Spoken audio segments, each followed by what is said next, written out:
And today we're going to have a brilliant session around building trust for intra-Africa investment. And I look at the theme. First of all, we all know it's a fireplace chat we're having, right? But I'm looking for the fire, and I can't find it. So I'm asking myself, where is the fire? I believe the fire is going to come from the brilliant ideas we're going to discuss here. They're going to be sharp enough to burn up this room. But building trust for intra-Africa investments reminds me of a question that I'm sure many of you have heard about, which is the egg and the chicken, which one comes first? The theme here is not saying we need to build trust before we can have investment. Investment might be the basis in which we can actually build trust. And a number of things that are going to help us put this content into perspective is that Africa is at a crossroad of economic and demographic revolution. So when you think of the figure, which I'm sure you've heard about many times, that 60% of the continent's population is below 25 years. That represents a promise, but at the same time, it represents a paradox. It is a promise if we tap into it because it will make the continent the greatest competitive advantage, the youth bulge. It can be a paradox if that population is left uneducated, unemployed, and underrepresented. We know the potential it has for societal fragility. But let's look at other figures that are really going to help us put the discussion here today into perspective further. The UNDP prepared a report in 2023 that says by 2050, Africa will be home to 1/3 of the world's youth. At the same time, the Africa Development Bank says every year in Africa, about 12 million youth join the workforce, but the continent is only creating 3 million jobs. That's only 25% of the new workforce if we assume all of the jobs that are created are actually for youth, only 25%. Youth unemployment rates in countries such as South Africa, Nigeria, Tunisia exceed 30%. One last statistic that I believe is important for our discussion today. According to the United Nations, 80% of violent extremist recruits in Africa cite the issues of unemployment and lack of opportunity as primary reasons for joining extremism. These figures point to the importance of how can we build trust for a population that is so central in maintaining peace and security, or not being vulnerable and falling in the arms of extremism, but also how can investment make this happen? So we will explore how we can take responsible actions towards increasing the investment to trade, for us to trade more, build trust, especially in a world where geopolitical uncertainties are high. So to delve into this discussion, I have two distinguished panelists who are going to join me on the stage. And one thing I like about the panelists is that I will say there are different sides but of the same coin. We have academics who has written extensively on the topic, and we have a practitioner who, of course, before you become a practitioner, you must have been an academic as well. You just didn't become a practitioner. So joining me for this discussion, we have Professor Atif Main, who brings powerful blend of academic rigor and real-world insights to today's global economic conversation. Prof, are you in the room? Okay, I wanted to be sure. That the picture I have here is what I'm seeing. We are really glad that he's not only here, but he's a professor of economics on public policy and finance at the Princeton University, where he also directs the Center for Public Policy and Finance. I know I can go on very long, but it's important to share some of his biography. He has roots in mathematics and science, and he earned his PhD from MIT and started his academic career way back in 2001, long time ago, but he's very young. Before joining Princeton in 2012, he taught at the University of California in Berkeley and the University of Chicago, both schools of business, shaping minds at some of the world's most respected institutions. Prof has undertaken research in finance, macroeconomics, and society, and asks profound questions about how economic systems can connect people, distribute opportunity, and create value. He is also a passionate advocate for knowledge that drives impact, as he co-founded the Center for Economic Research in Pakistan back in 2007. He is widely recognized for co-authoring the influential book, House of Debt, which is a landmark study on the household debt and financial services. We are lucky to have him here today as Professor Atif's work, which focuses on macroeconomic implications of inequality, sheds light on its effects on financial markets, growth, and policy. So he will bring us the perspective from academic, but also practice, given the policy centers he has established, as well as also continues to work in. Please join me to give a round of applause in welcoming Professor Atif to the floor. Most welcome. And to join the conversation, as we believe in practical examples and experience, we will have the CEO of the Rwanda Development Board, Jean-Guy Africa, who leads an institution with a broad mandate spanning investment promotion, private sector development, tourism, conservation, technology, and management of special economic zones. The Rwanda Development Board's unique one-stop center is a model that streamlines business registration, incentives, and regulatory processes, making Rwanda one of Africa's most competitive investment destinations. Before joining RGB, Jean-Guy has also worked and held leadership positions with the Africa Development Bank, including acting director of the Regional Integration Coordination Office, and also led the regional integration. And one thing that is also outstanding about his background and his profile, in those positions, he has worked on resource allocation, reporting around $14 billion project portfolio. Huge. I'm sure a big chunk of some of the economies of our country's budget. So we are happy to have him here today to share his experience, and you cannot be having a last name Africa without having a reflection on Africa as a whole. So please join me in welcoming Jean-Guy Africa, who is joining the podium as well.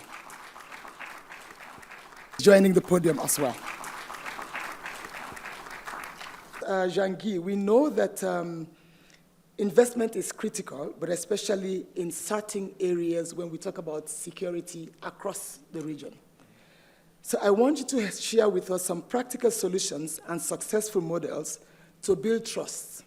Examples include mutual investment guarantees, cross-border infrastructure projects, digital mechanisms, and many. How can these be leveraged to promote trust and strengthen peace and security on the continent?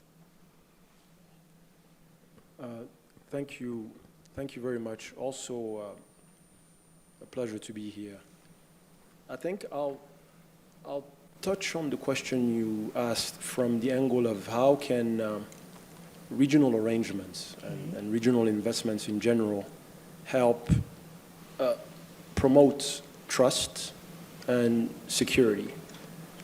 And here, you have three key dimensions that are at play that you must simultaneously address if you're trying to generate trust through regional investments. The first one is the politics of it.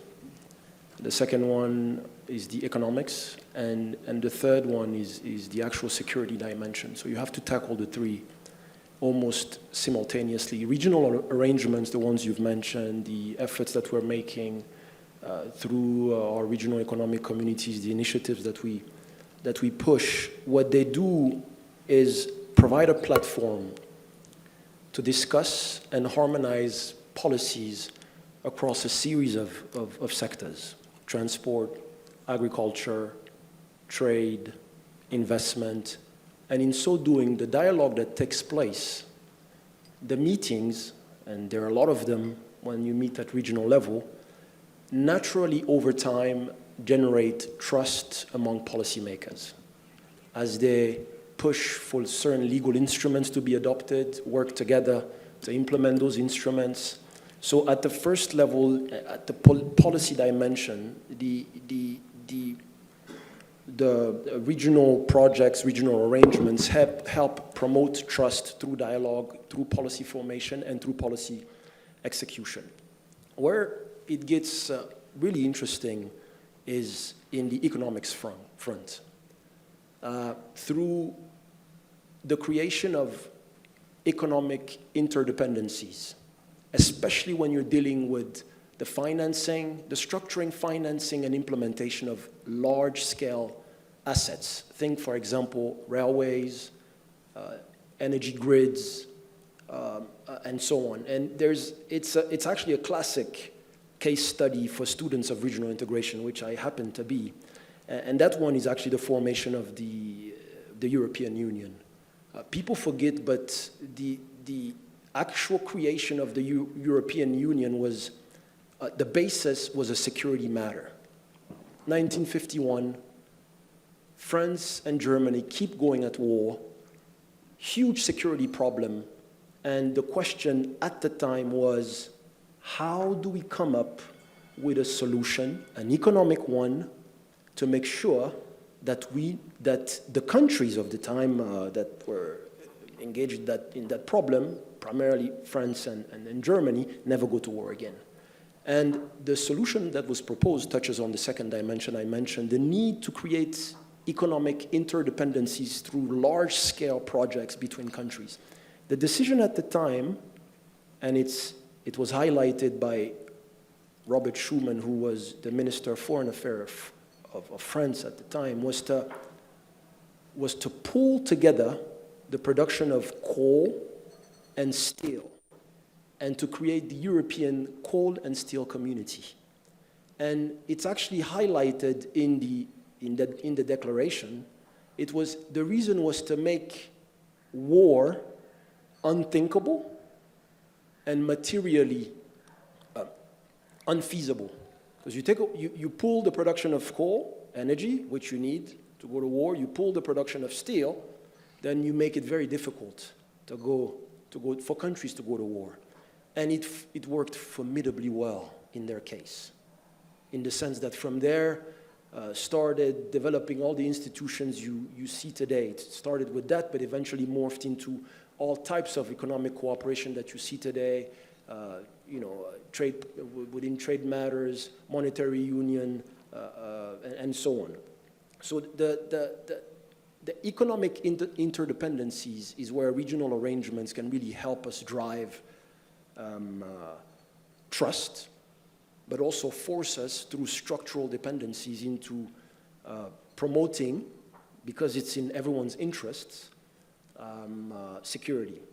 And then the third one really is security itself. Security or fragility considerations, if you wish, are borderless, and so are their intended security solutions, if you wish. So you must cooperate at regional level. At the level of Africa, we have a structure in place already, the African Peace and Security Architecture, APSA, with its different pillars, the Africa Peace Fund, the Panel of the Wise, the Continental Early Warning System to generate intelligence that countries can use to anticipate situations of fragility and conflict, the standby force. This mechanism is replicated at regional level. So you have the regional economic communities such as the Southern Africa Development Community, the East African Community, with similar mechanisms. So those regional arrangements, the ones you've mentioned, really help once they're functional, because there's still capacity gaps, I think we'll have a chance to discuss them later, that make them not function to the level that they should. But all said, the regional projects, regional investments, regional facilities, and regional arrangements as a whole, when properly utilized, can help us drive trust through enhanced policy dialogue, drive economic interdependencies through the financing of important assets, and in so doing, again, I mentioned it, rail, power, interconnectors. I gave the example of the European Union Coal and Steel Community. And then thirdly, by pushing countries to cooperate together, to tackle transnational security threats and so on. Thank you. Very good points.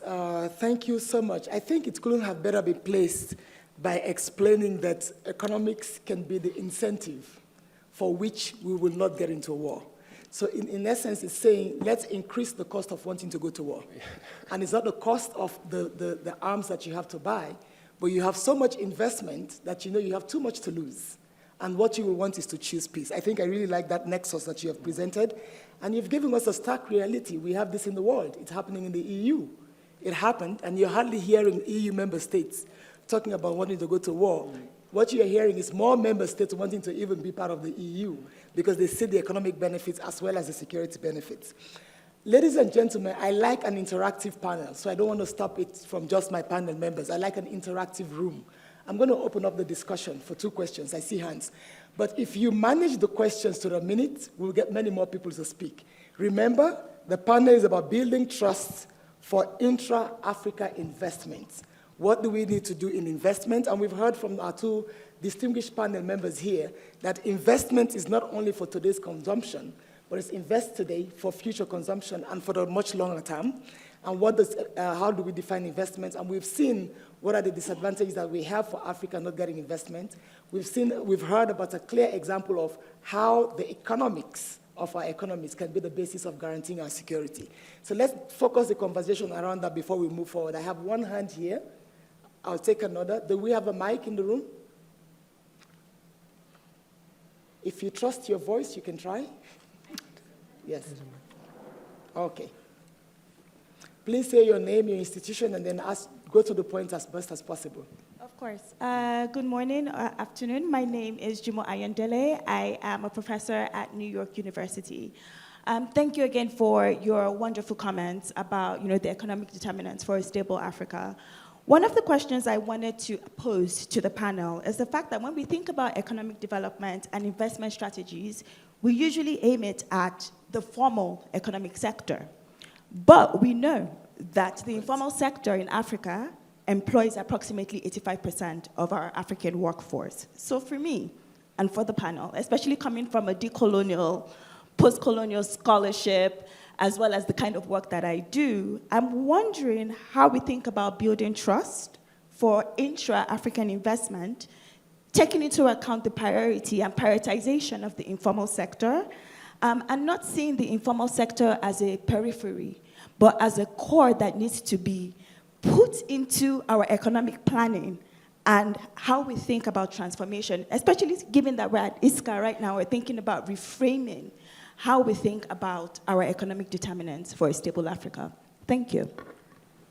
Thank you very much. I can see that was the only question, so I'm going to actually share it to both of you to respond to it, because I think you're helping us to bring this discussion in the context of Africa. So we talk about investment, and even the investment in Africa of 83 billion is not likely to be touching the informal sector. How can we attract that investment to really pull out the informal sector? And also when you talk about regional integration, when you talk about the infrastructure that is needed, we may not have really reflected on the informal sector. How can we make this reflective, knowing that even the youth that we're talking about and the women, they are actually majority in the informal sector? So let me give you a minute each to respond, but from the perspective of your question. Please, Professor Atif. So the informal sector is very large in Africa, and that's typically true in developing countries. What should be part of a growth strategy is that it's typically costs of regulation, the wanting to sort of run away from the government is like one obvious reason you want to go towards the informal sector. So governments need to very actively encourage people to enter into the formal sector, because in the long run, there are huge advantages of joining the formal sector, because that is how everybody can fall into the tax net, for example, which is obviously important. Like when I was saying that, Africa needs to be more patient, I partly meant that in economic terms. And what patience in economic terms means is that you're able to spend a larger share of your overall output towards future investment, like building roads, colleges, universities that will really benefit you 10, 20 years from down the road.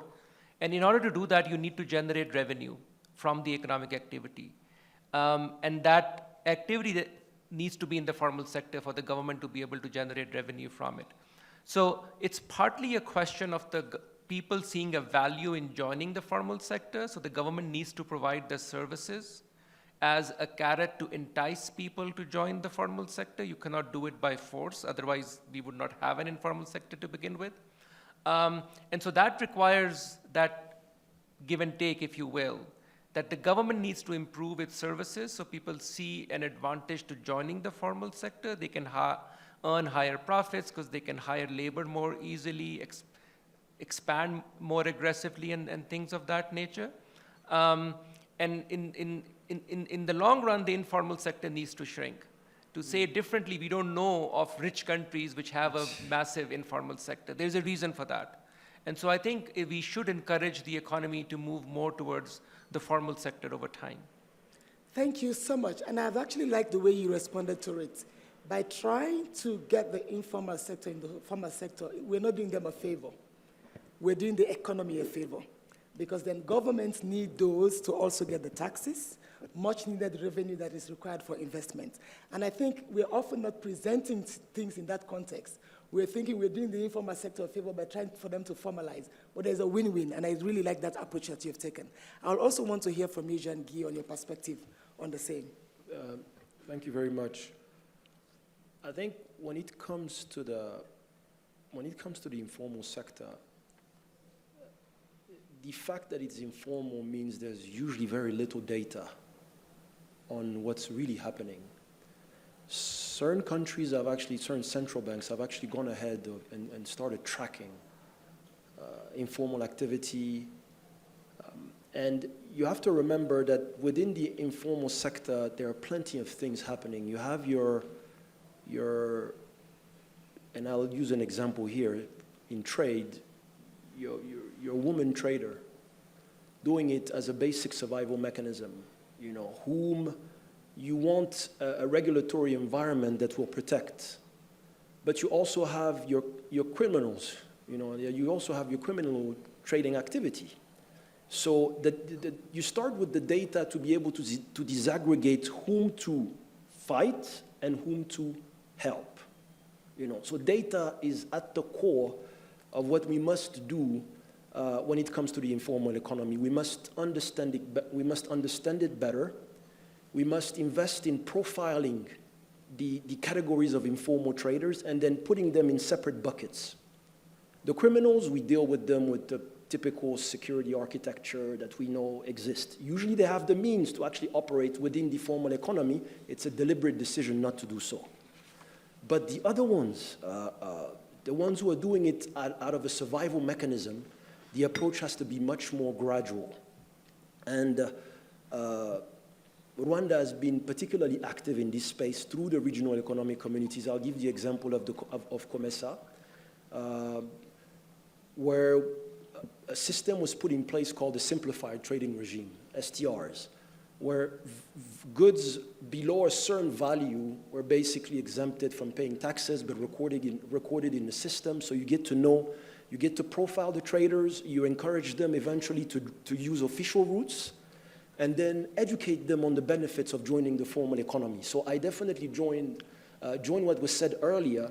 The objective is to formalize, but it starts with actually knowing who the actors are, and then designing instruments to gradually bring them into the formal economy. But I agree to the point, it's very often an area that is probably not given sufficient attention. Usually when it is, it's primarily through the prism of informal trading, you know, and what's happening at the level of our borders, because it's more obvious, but it's also happening even at the level of the economy itself, even at the national level. And it would benefit from more investments in statistical capabilities that then inform policy designs and decisions made by government officials with the end goal of helping them join the formal economy while simultaneously tackling those who are in the informal space for reasons that are inappropriate. Can I just add one thing on, Please. given our topic is trust as well, there's a very close connection between formalization of economic activity and the buildup of trust and reputation. Keep in mind that once an economic activity is formalized, John Africa, you start generating data on that economic activity. For example, you start to see which entrepreneurs are really profitable. You start to see which businessmen are actually paying back the loans that they received from a formal bank and things of that nature. When you start creating that data, you start creating a market automatically, where investors can now identify who are good and who are not that good. And that is the process. This is why I was trying to say that formalization is a natural way through which economy advances, and you need to expand that net. And you need to discourage informality, because it's also a way, the more informal things are, the shadier they tend to be and all of that. But the other thing is, if things become very informal, if you are not in the right network, you can't access those opportunities, which might be along, you know, tribal affiliation, language affiliation, country affiliations, and so on. So when we talk about going pan-Africa, when we talk about intra-Africa trade and so on, you can obviously imagine informality is not going to cut it. So I think encouraging formalization of economic activity and facilitating it by building the right administrative structures, building the data behind it, that will really encourage the buildup of reputation that you ultimately need for trade and investment. Thank you. I think that question, absolutely, we're going to move to the second question and then we'll take questions again, brought us closer to understanding, and I like the angle you've given it as well, that there's a trust element. If I'm in the informal sector, I'll be interested to want to be formalized if I'm guaranteed I'll get those services. So I have to trust the system that they're not formalizing me because they only want to take taxes from me, but I can get access to the several services that I would like to take. So indeed, and again, the informal sector is large on the continent, we know this.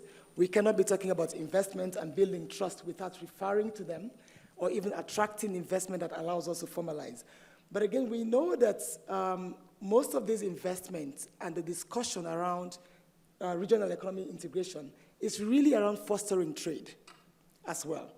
It is not only for us to do the economic activities within our borders, but how do we do so across borders and across the continent as a whole? So I'm going to move to the second set of questions that is really going to bring us to, even though we are referring to building trust and investment, but it's investment for what? So let's take trade as one of them. So Professor Atim, I want you to tell me a little bit about intra-Africa trade and investment. Why has within an intra-Africa trade and investment remained low? What policy choices, such as taxation, regulation, fiscal and monetary level, need to be made to enhance intra-Africa trade and investment? And I'll quickly ask Jean-Guy's question, which is also related, so that both of you can just respond at one. From your perspective, Jean-Guy, I want you to describe transformative potential of intra-Africa investment for sustainable development, job creation, and inclusive growth. What are the kinds of things we are likely to see if we really get to improve intra-Africa trade? So on one hand, Professor Atif will tell us, why is it that we haven't seen much of intra-Africa trade and investment? You tell us, what can we dream of should this happen?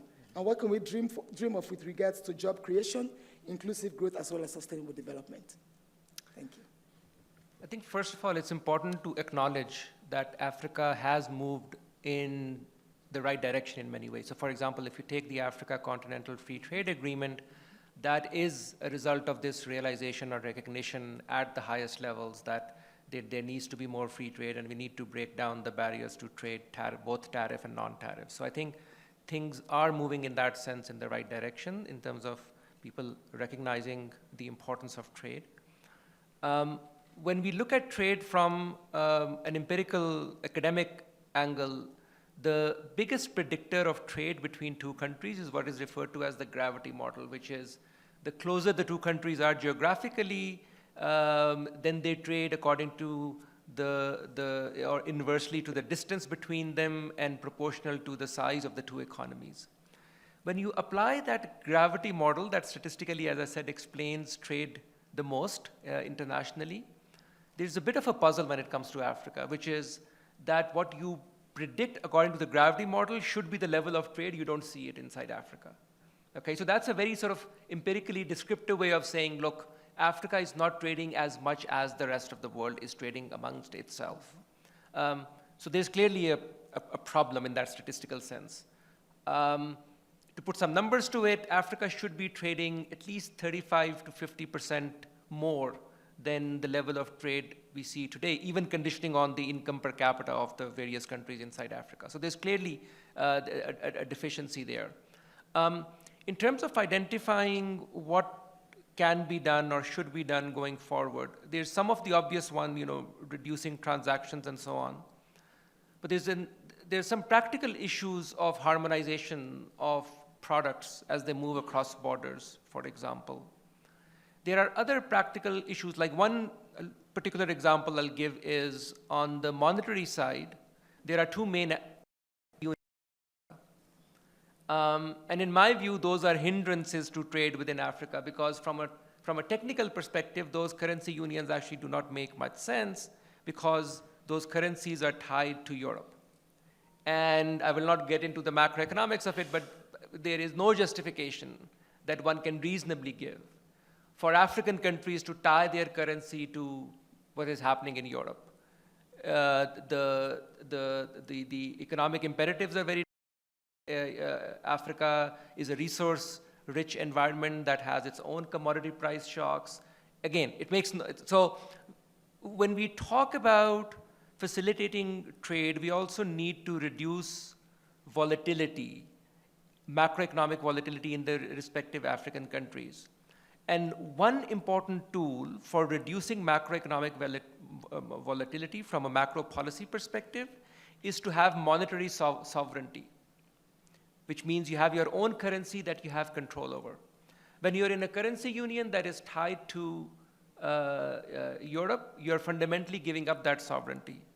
So as has been the theme of this conference as well, which is to gain sovereignty in all other dimensions, to bring it back to Africa, I think this is, there are many other ways, but this is one very important issue of sovereignty that I will raise on the economic side, that Africa needs to have complete monetary sovereignty. You need to then develop institutions. This, by the way, is another form of trust, which is building central banks, building monetary policy institutions that people in general can trust in. For example, do we trust in the respective central banks that they will be able to maintain or anchor inflation? It's a very important point that people learned over the years, that the Federal Reserve in the US or central banks in general, they are of supreme importance in managing and anchoring expectations when it comes to inflation. And you need to give them that independence, that room of maneuverability, so they can take certain actions like interest rates and so on to manage inflation and outlook for inflation. As we know, inflation is a big issue in many of the African countries. So that is a very important institutional improvement that many countries in Africa need to make, so they can anchor inflation expectations that will build trust in the system and bring in more investment. An investor is unlikely to make major investments if they don't know 20 years from now whether the rate of inflation is going to be 2% or 20% or 200%. A very high rate of inflation very quickly erodes whatever investments you may have made. And when you're making investments for the long term, remember I started off by saying true investment is put in capital today and it gives you the fruit 5, 10, 20 years from today. You can only do that if you have stability in the system, that you can trust the credibility of macro policy in the long run. So it's a very important, I'll just end on this note, that in terms of building the environment for long-term investment, you need to build trust at the institutional level. And that's where institutions such as central banks are very important. But at the same time, governments and fiscal authorities also need to develop that trust that they will maintain discipline on the fiscal side, because that's the other side of the coin, that governments do not overspend their resources. Thank you very much. I'll just go straight to you, please. Yeah, surely. So on driving intra-African investments, here it's really a question of creating spaces where capital flows freely. And it sounds simple, but it's actually quite complicated to arrive at when you're talking of multiple countries with asymmetries in administrative capabilities, different roles, and so on. But at the very basic, you actually would like to create an investment space that is harmonized from a regulatory and institutional perspective. That's why you find that most regional economic communities adopt investment codes, attempt to arrive at the creation of capital markets where flows function more or less, where capital flows freely, where there are investments in harmonizing costs across in terms of infrastructure, so that you spread out the economic opportunities. So, but the challenge that we usually face, and which could be turned into the opportunities, is the question of governance. The pace is uneven in terms of the effort to establish those spaces that would allow intra-African investments to flow. And I think it was mentioned by His Excellency during the first day, the issue of governance. I would add to it the challenge of administrative capabilities. And here is just the capacity of a state to administer a country and to solve problems. Usually, if you take the example of when you take development, you could think of it as a succession of problems that you attempt to solve. You know, it applies also for intra-African investment. You have no schools, so you need to plan for it. You need to allocate resources across institutions. You need to regulate for it, meaning strategies and instruments that you adopt. You need to coordinate across institutions, and you need to execute. Then you generate feedback loops, and you start again. And the problem is compounded because at the regional level, you try to do the same thing. Countries come together, again, identify a problem, plan for it, regulate for it in terms of strategies and laws, coordinate across countries, execute, generate feedback loops, and try again. And where the challenge, and it's not just for Africa, it's the world over, what you usually find is planning, regulating, passing the policies, the laws, is much easier than coordinating and executing. Take trade, for example. Let's say country X is attempting to increase flows of trade. In agriculture, you would need to get the Ministry of Agriculture involved. The Ministry of Trade would need to be involved. The Customs Authority would need to be involved, and so on. So the challenge in setting up the kind of spaces that would allow for intra-African investments to flow are inherently tied to our administrative capabilities at the level of nations and the need to strengthen them so that when we pass and we regulate at regional level, we actually execute. We have most instruments are passed, but you'll find that very few of them are actually executed on the ground. And therein lies the challenge, because at regional level, you're entirely reliant on the political will of nations to execute, and their administrative capabilities. So when one of those are missing, then you end up with huge asymmetries in execution and uneven spaces. So I would argue that going back to the basics, essentially, it's a bit counterintuitive in the sense that if you want to drive intra-African investments, you also have to implement the policies that you've approved at regional level, execute them, and it starts with investing more into our governance systems and strengthening our administrative capabilities. I think I will also add, it was mentioned earlier, the element of proximity. Much of the intra-African investment is going to happen at regional level. You'll see, for example, that within the SADC region, close to 60% is driven by South Africa. You'll find that in the East African region, it's usually the larger economy that dominates Kenya with large outbound investments. So the future in terms of intra-African investment will have a lot to do with strengthening the existing geographic and economic ties at regional level. And when we've reached sufficient capabilities at regional level, then scaling up at continental level. It's actually the strategy of the AU of using the regions as launchpad for the wider continental integration.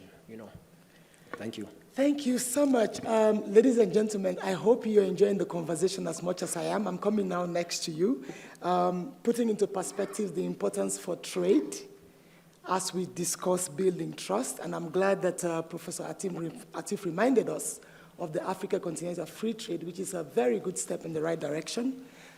Albeit its challenges, such as the monetary union, I know that Afrexim Bank was putting a system in place to allow ease of payment. That is by no means a solution to the monetary union.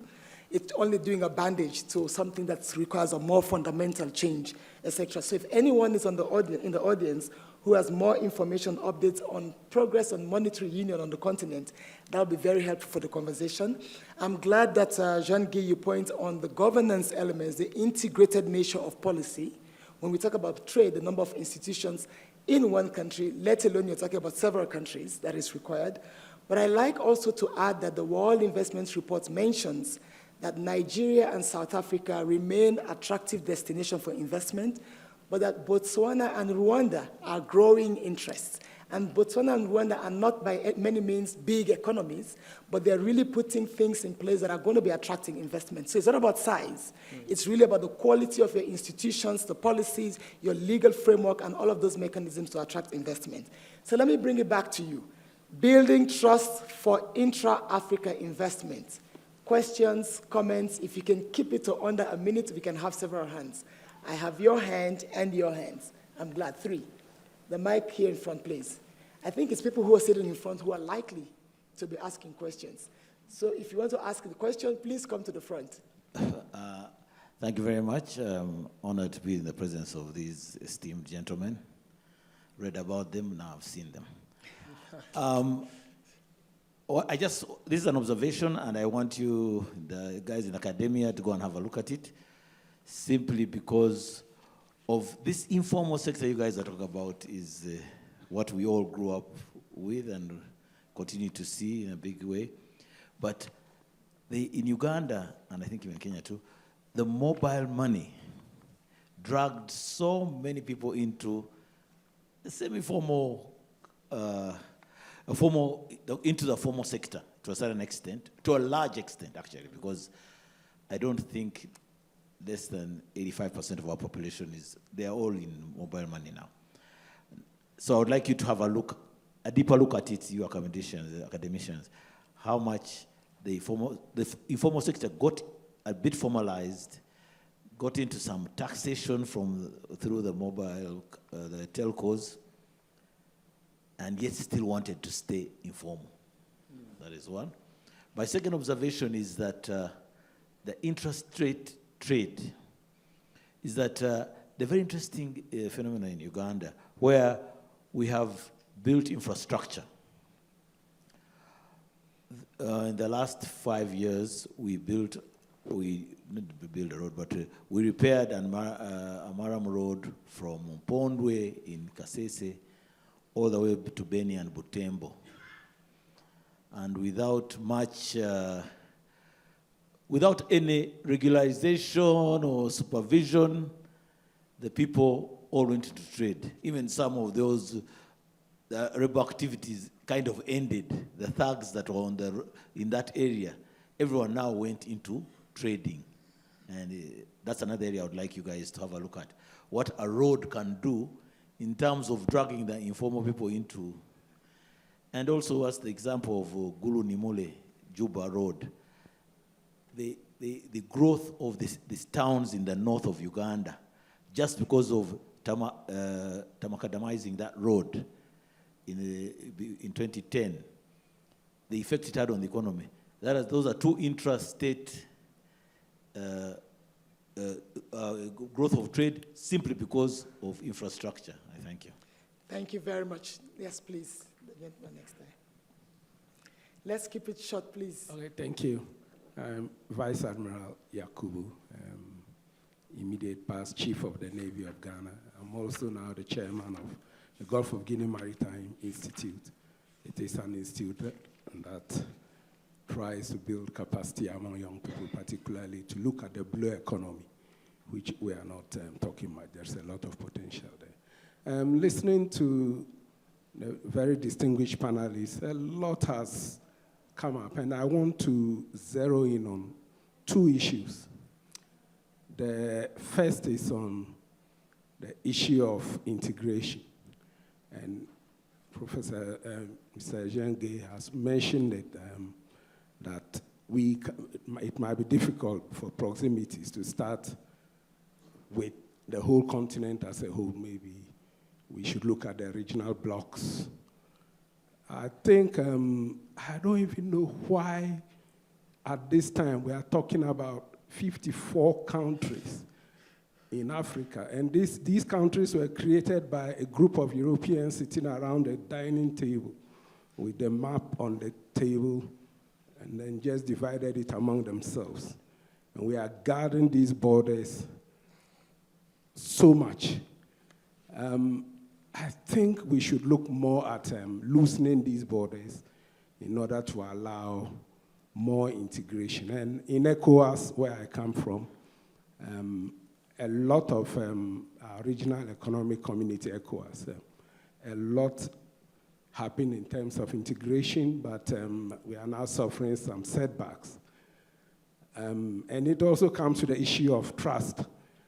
I remember Nigeria had some, was it a tariff regime or even a trade restriction for rice, because they knew they wanted to boost domestic production and actually banned or restricted the importation of rice. Their neighbor Benin started importing so much rice, and it was observed that they had imported about 10 times the amount of rice they consume within their borders, because ECOWAS has a free customs regime, free movement of goods and people across borders. So Nigeria had to close their borders to this movement of goods within the region. So this is one of the issues of trust. Right now, there's a lot of disruption in our system. A lot of disruption in the world, where we are moving from multilateralism to a lot of bilateral arrangements. We know all the tariff regimes that have come, and every country or regional bloc is negotiating their own tariff regimes and trade regimes, trades. How can 54 tiny countries, calling themselves countries, sit with the US to negotiate a trade agreement? I think we need to look at integration more seriously. Thank you very much. The next speaker, I'm going to be a lot more stricter on time, please, is here, because we're standing between you and your lunch. Thank you, thank you. Mine will be a quick and painless one.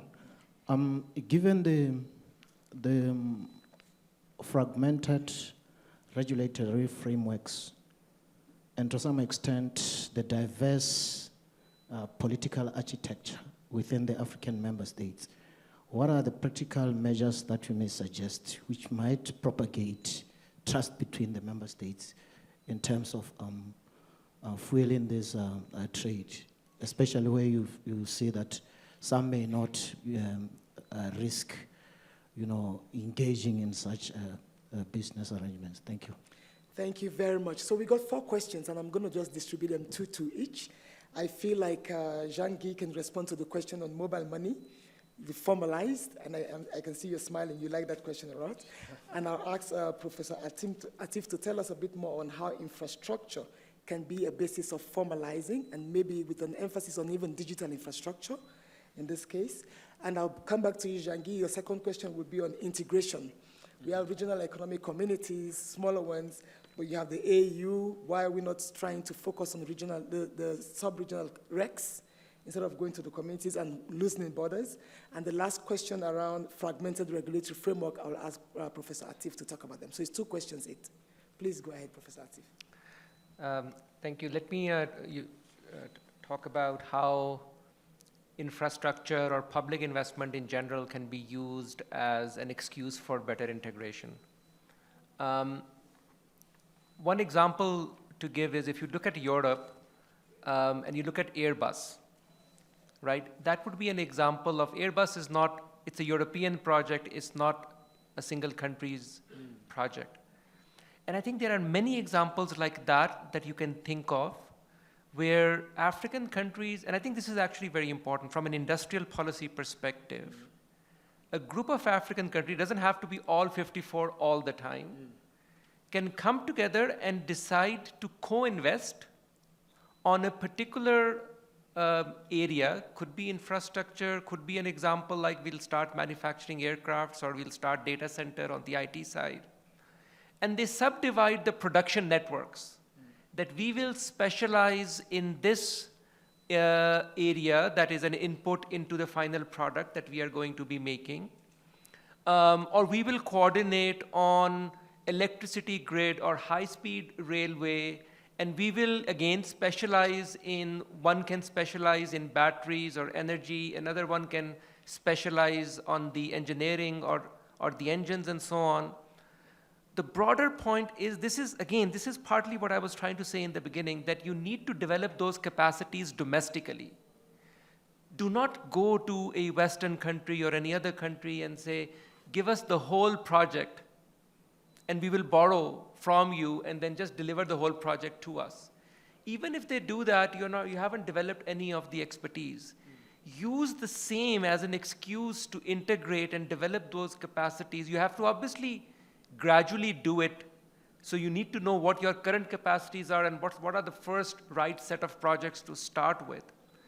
But this is the approach, and I would really encourage the African policymakers to study the Chinese growth experience very carefully. Because this is how, in many ways, they graduated up. You know, they say the Chinese proverb, you cross the river by touching the stone, the next step to take. But they developed these domestic capacities over time, starting with low-scale manufacturing, and then graduating up, and now they are, a force to be reckoned with. I think in the same way, the African countries need to work on their respective industrial policies. The one difference is that China was a more centralized place, so they could, decision-making could be done in a more centralized manner. Africa, for obvious reasons, has to do it with coming together the various sovereign countries. But as I said, it doesn't have to be 54 countries all the time. It can be done on a regional basis, and at the same time having, you then keep leveraging those capacities that you develop to do things at the more continental level. But these partnerships, cross-border partnerships, are essential to both integrate and B, to develop that level of trust and interdependency that we started talking about. That once you develop that, then obviously you're not going to go to war, for example, because the aircraft that you're building, where will you get the engine from if you go to war with the country that's delivering you engines? So these are the, we need to build those excuses for mutual interdependency, and there is a science behind it in this industrial policy genre that's becoming more popular anyways. So I think we need to proactively think along those lines and come up with ideas, explicit ideas. Thank you very much. And I think in the short form of it, it means let's identify regional value chains, wherein everybody has a specialized role across that value chain, and we are all ending up to a particular product. We can all have several value chains, but let's identify sub-regionals. A number of countries say we want to construct railway. Who has the ore in their country? You mine that ore. Who processes them into steel? Who puts them together? Who builds the train across different countries? So let's identify regional value chains, and they create a base in which we build trust. Now to you, Jean-Guy, mobile money and formalization, as well as integration. Do we go REX, or do we remain AFCFTA and AU level? Thank you very much. On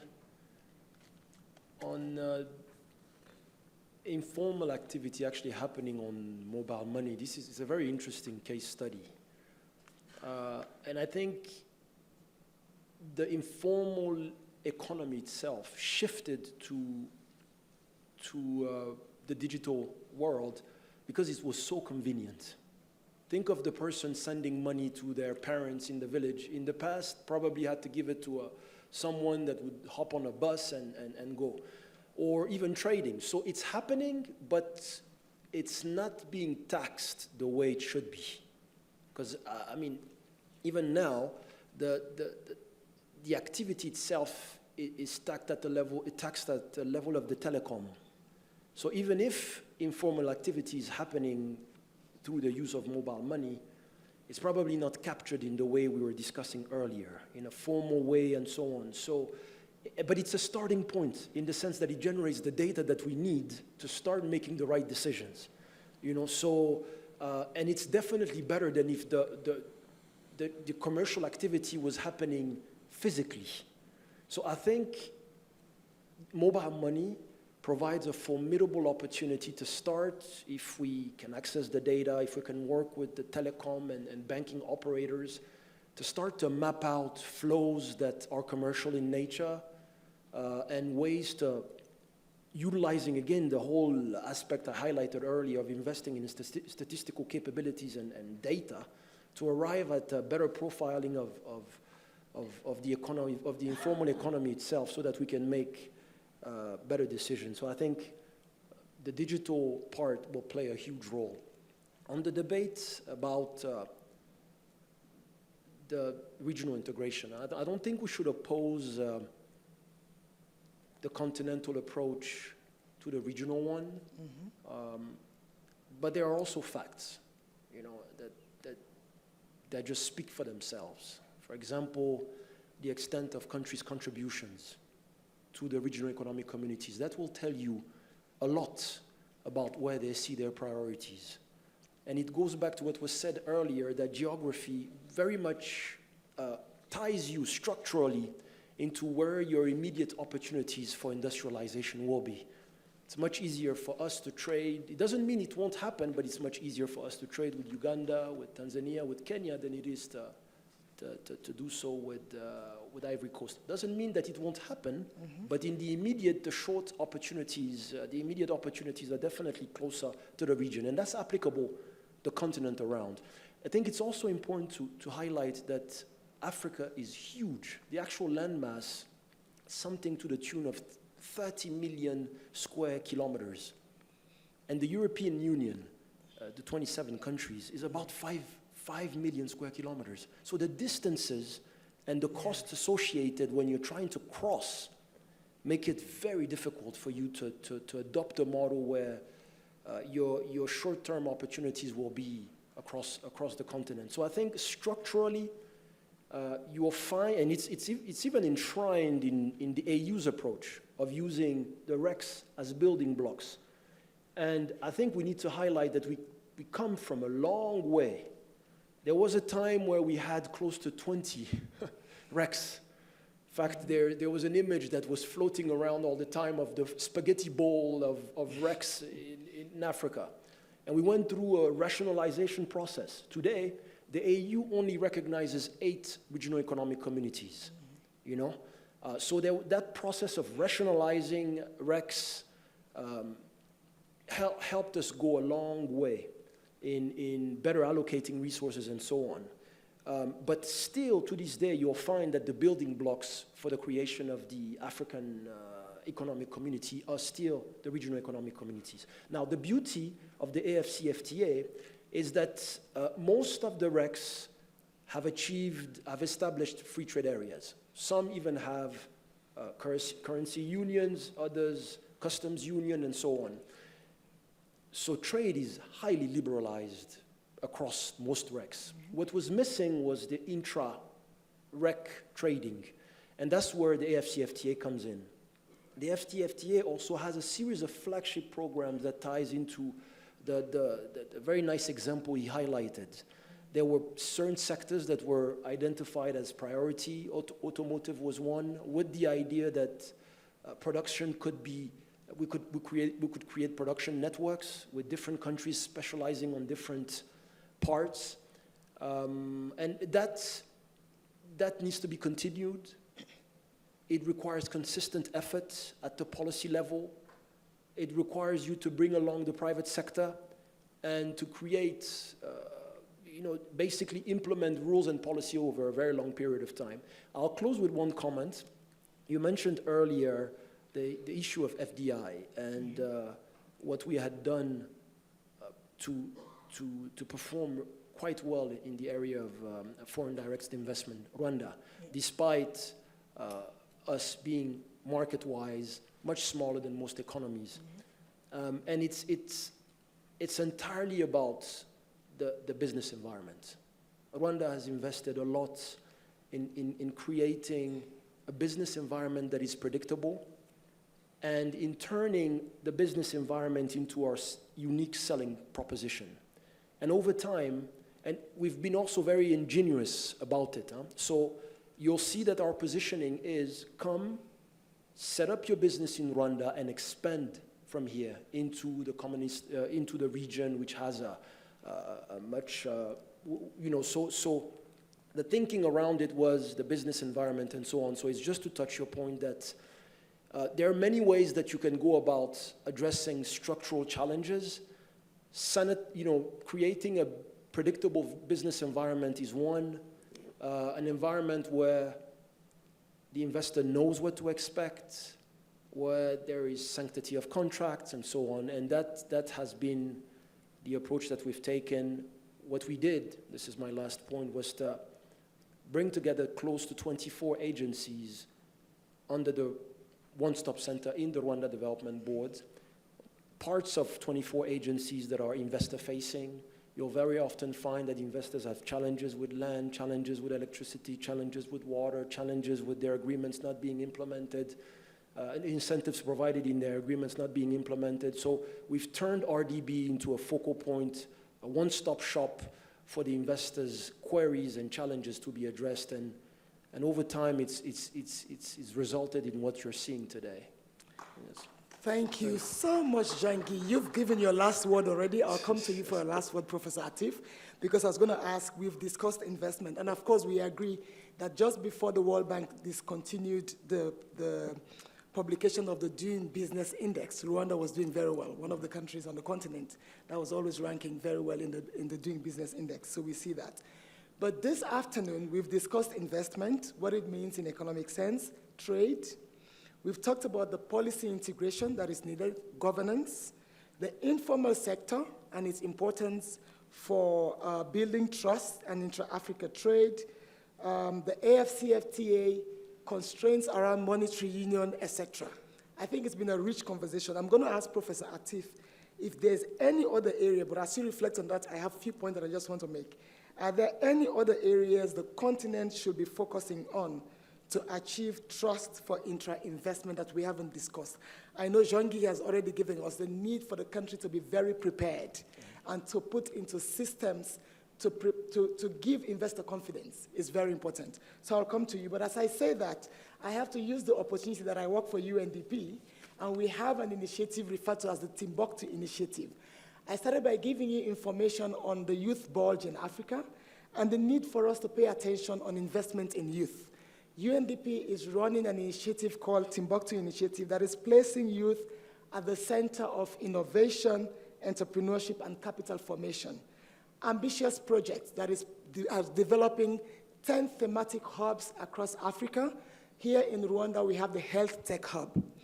Students who can, or pupils, young people across the continent who can innovate anything around health are connected to the Health Tech Hub here, and they're provided with some seed capital for them to expand their ideas and take them to markets.